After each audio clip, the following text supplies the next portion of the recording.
Hello guys, कैसे आप सभी लोग। बुक ऑफ स्पर के कौन एपिसोड के साथ हाजिर हूँ। तो जैसा कि लास्ट एपिसोड के एंड में हमने देखा था, एल्डर ज़ेन ज़ूफेन से कहता है, ज़ूफेन उस लड़की ने कहा तुम लड़ाई के लिए तैयार होने वाले हो, क्या ये सच है? क्या तुम सचमुच उस पागल से लड़ने जा रहे हो, यानी कि येलिन से? मैं दूसरों की बात नहीं कर रहा हूँ, क्योंकि मैं दूसरों को छोड़कर ये देख पा रहा हूँ वो सामान्य नहीं है। मैं तुम्हें सलाह देता हूँ, तुम अल्टीमेट क्लैरिटी सेक्टर से मत लड़ो और ब्रेथ में ही अपने सेक्टर के लोगों को खतरे में मत डालो। जिसके बाद ज़ूफेन हंसते हुए कहता है, नहीं, ऐसा नहीं हो सकता है। मैंने कभी भी किसी से लड़ाई नहीं की, क्योंकि मुझे ऐसा करने का मन नहीं था। वो लोग बहुत ही ज्यादा कमजोर थे। लेकिन इस बार इस सिचुएशन को देखो, मुझे मेरे जान की बाजी लगाकर उससे लड़ना होगा। जिसके बाद हमें रात का सीन दिखाया जाता है, जहाँ पर ज़ूफेन अपने कमरे में दरवाजा बंद कर बैठा था, जहाँ पर वो बैठकर येलिन के बारे में सोचता है। अब तक मैं उसके जितनी भी फाइट को देखा हूँ, मुझे लगता है वो बर्निंग स्काई गोल्डन फ्लेम के हायर लेवल तक पहुँच चुका है। लेकिन अगर मैं मेरी बात करूँ तो मेरे पास 3 चीजें हैं, अजूर फ्लेम,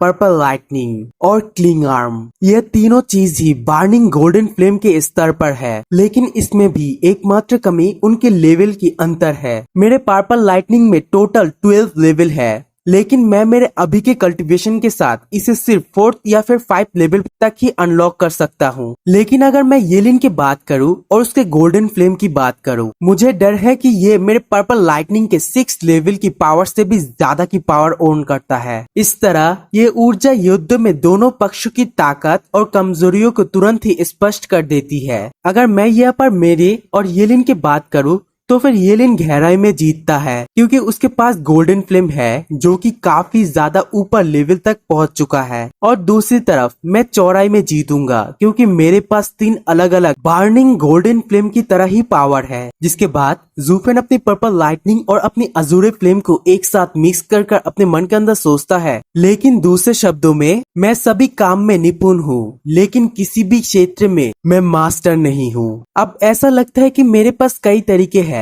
लेकिन उनमें से किसी का भी उस बच्चे से लड़ाई के वक्त इस्तेमाल नहीं किया जा सकता है। हालांकि इस तरह से विश्लेषण करने के बावजूद मैं अभी भी कई ज्यादा नुकसान में हूँ। फिर भी मेरे पास एक सबसे ज्यादा फायदा था, जो कि येलिन के पास बिल्कुल भी नहीं था, यानी कि उसके हर एक तरीके बहुत ही ज्यादा सरल है, क्योंकि वो सब कुछ ही ड्रैगन एंसेस्टर से आता है। हालांकि मेरे ये सारी ताकतें जटिल और परीक्षित नहीं है, मैं उनमें अभी भी हायर लेवल तक नहीं पहुँचा हूँ। फिर भी युद्ध में कई ताकतें एक साथ मिलाने से नई चाल, नई अटैक और अंतहीन आक्रमण पैदा होंगे, यानी कि मैं उसके ऊपर कई तरीकों से हमला कर सकता हूँ। लेकिन वो सिर्फ अपनी ड्रैगन एंसेस्टर की हमले और उसके टेक्निक को ही सिर्फ इस्तेमाल कर सकता है। क्या 9 डीमन एम्पायर भी प्राचीन काल में अपनी ताकतों को एक साथ सम्मिलित कर उस दौर के 3 सबसे शक्तिशाली एम्पायर नहीं बन गया था? उनके सफल उदाहरण के साथ मेरा मानना है कि ये सारी पावर में महारत हासिल करने के बाद ये येलिन के प्रारंभिक ड्रैगन कौशल से कमतर नहीं हो सकता है। तो फिर चलो शुरू करते हैं। इसी के साथ ही वो सभी पावर को एक साथ मिलाने लगती है, जहाँ पर सबसे पहले तो उस ड्रैगन सोल के अंदर अजूरे फ्लेम को इम्यूट करता है और उसके आंखों में पर्पल लाइटनिंग और उसके पूरी बॉडी में एक शील्ड के लिए क्लीन आर्म का यूज करता है। और दूसरी तरफ येलिन भी अपनी कल्टीवेशन को जारी रखता है। वो अपने बर्निंग गोल्डन फ्लेम को रिलीज करते हुए कहता है, ड्रैगन एक क्रूर प्राणी है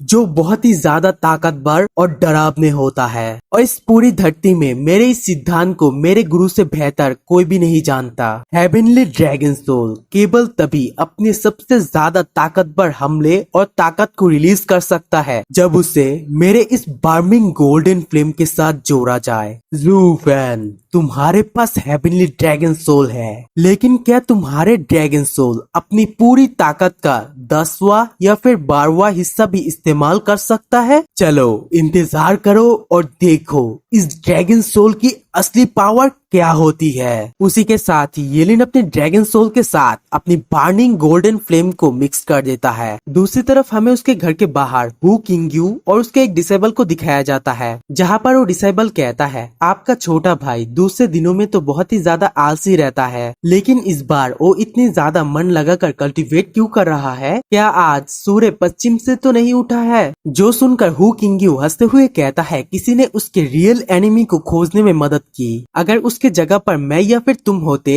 तो फिर शायद मैं भी वैसा ही करता। जिसके बाद वो दूसरी तरफ मुड़ते हुए कहता है ठीक है चलो यहाँ से चलते हैं, ताकि उसके मेडिटेशन में किसी भी तरह की डिस्टर्ब ना हो। 3 दिन बाद होने वाली लड़ाई उसके लिए बहुत ही ज्यादा महत्वपूर्ण होगी। अगर हम लोग यहाँ पर उसे परेशान करेंगे और उसे गुस्सा दिलाएंगे तो मेरा अनुमान है उसका सारा गुस्सा तुम पर ही निकालेगा। जो सुनकर वो डिसेबल बहुत ही ज्यादा डर जाता है और फिर उससे कहता है यहाँ पर तो हम दोनों ही उसको परेशान किया, तो फिर उसका सारा गुस्सा सिर्फ मुझ पर ही क्यों निकालेगा। जो सुनकर हु किंग्यू हंसते हुए कहता है ये कहने की जरूरत नहीं है, मैं उसका बड़ा भाई हूँ और हमारे बीच बहुत ही अच्छा रिश्ता है, वो मेरे ऊपर कभी भी हाथ नहीं उठाएगा। हा हा हा। तभी वो डिसेबल कहता है ये छोटा राक्षस सिर्फ और सिर्फ सीनियर ब्रदर हु की बात ही सुनता है। दूसरी तरफ हमें heaven and earth writers sector के सीन दिखाया जाता है, जहाँ पर झाओ डेजू अपने डिसेबल लोगों से कहता है जूनियर ब्रदर्स 3 दिन बाद के लड़ाई में शॉर्टगोट सेक्टर अब हमारे लिए किसी भी तरह की खतरा नहीं रहा। हमारे कुंजी अब डीमन स्कीमिंग सेक्टर पर है और डीमन स्कीमिंग सेक्टर के सारी की सारी पावर सिर्फ और सिर्फ उस राक्षस जूफेन के ऊपर निर्भर करता है। जब तक हम सभी लोग मिलकर उसे हरा देंगे सब कुछ हमारे हाथ में रहेगा और हमारे कंट्रोल रहेगा और उसके बाद हमें कोई भी समस्या नहीं होगा। तब एक बंदा उससे कहता है सीनियर ब्रदर लेकिन उस लड़के के पास तो इस पूरी धरती के 2 सुप्रीम बीइंग के अंदर सेलेस्टियल ड्रैगन स्पिरिट है, यानी कि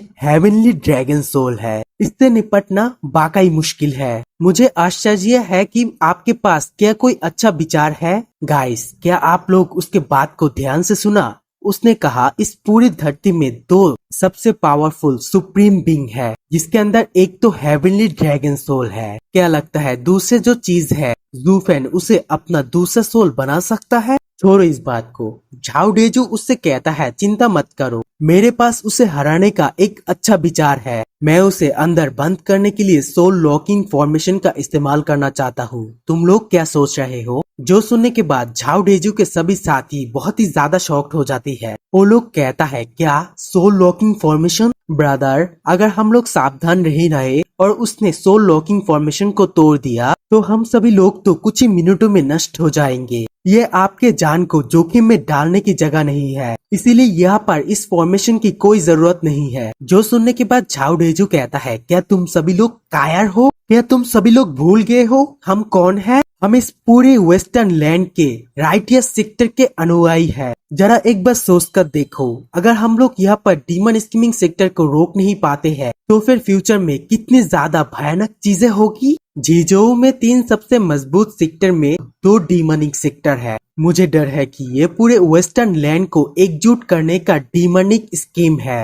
और हम लोग ऐसा नहीं होने दे सकते हैं। जो सुनने के बाद उसके डिसेबल लोग कहता है लेकिन क्या होगा अगर हम लोग अपनी जान को जोखिम में डालने के बावजूद उसे रोक नहीं पाए तो फिर। जो सुनने के बाद झाओ डेजू कहता है ऐसा नहीं होगा क्योंकि मैं झाओ डेजू निश्चित रूप से उसे संभालने के लिए सक्षम होऊंगा। इसी के साथ ही वह के सभी डिसेबल ही झाओ डेजू के नाम के नारे लगाना शुरू कर देती है। जबकि 3 दिन बाद हमें डीमन स्कीमिंग सेक्टर के कोर्टयार्ड का सीन दिखाया जाता है, जहां पर जूफेन की सेक्टर के सभी एल्डर्स और डिसेबल जूफेन की कमरे के बाहर खड़े था और तभी उन सभी को एक साथ ही कुछ चीजें महसूस होता है। वो सभी लोग सामने की तरफ देखकर बहुत ही ज्यादा शॉक्ड हो जाता है क्योंकि जूफेन अपने रूम के दरवाजा को खोल देता है, जहां पर जूफेन की बॉडी से एक अलग ही तरह की वाइब और एनर्जी को रिलीज होता हुआ देखकर वो सभी लोग ही कुछ देर के लिए बहुत ही ज्यादा शॉक्ड हो जाता है। जिसके तुरंत बाद ही जूफेन अपनी सभी एनर्जी अपनी आई ऑफ द वर्ल्ड यानी कि आंखों के अंदर एनर्जी को गैदर कर लेता है,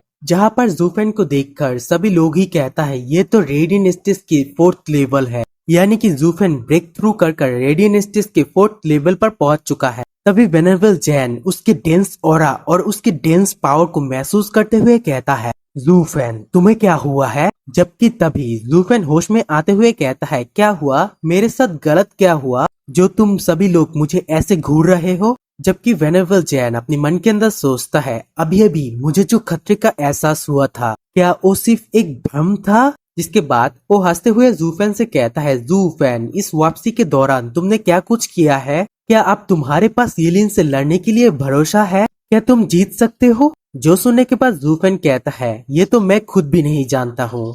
पिछले 3 दिनों में मैंने जो कुछ सीखा है और जो कुछ जोड़ा है, इसी के साथ मैंने कुछ विकल्प उपायों को भी सोचा है। और कुछ हिस्से ऐसे हैं जो कि मुझे बिल्कुल भी समझ में नहीं आया है। एलियन से लड़ने के लिए मेरे पास कुछ विचार है, लेकिन मुझे नहीं पता वो चीजें काम करेंगे या फिर नहीं। मैं इसके बारे में कुछ समय और सोचूंगा, शायद कुछ परिणाम और निकल जाए। दूसरी तरफ वेनेबल जैन कहता है अगर तुम जीत जाते हो तो फिर ये तो और भी ज्यादा डरावना हो जाएगा। ये लड़का जू फैन ये एलियन से और भी ज्यादा डरावना है, इस बात का मैं गारंटी देता हूँ। जिसके बाद वो घबराते हुए कहता है ये सिर्फ और सिर्फ एक भावना है, इसको दिल पर मत लेना, मैं तो यूं ही कह रहा हूँ। जबकि जूफेन तो अलग ही सोच में पड़ा था, वो उसके बात को सुन भी नहीं रहा था। जिसके बाद वेनेबल जैन वहां से जाते हुए कहता है शुआंगलोंग एरिना में डबल ड्रैगन गैदरिंग शुरू होने वाला है, तो फिर चलो हम लोग वहां पर जाना शुरू करते हैं। और वहां से जाते हुए वेनेबल जैन घबराते हुए अपने मन के अंदर सोचता है उस समय वो एहसास ये निश्चित रूप से कोई भी भ्रम नहीं था। जो फैन अब एक और बड़ा बदलाव करने वाला है, उसकी ताकत और उसकी एनर्जी काफी ज्यादा बदल चुका है। इसी के साथ ही ये वाला वीडियो यहीं पर एंड करूंगा। गाइस आज मुझे बहुत ही ज्यादा ठंड लग गया था, इसीलिए वॉइस ऐसा हुआ।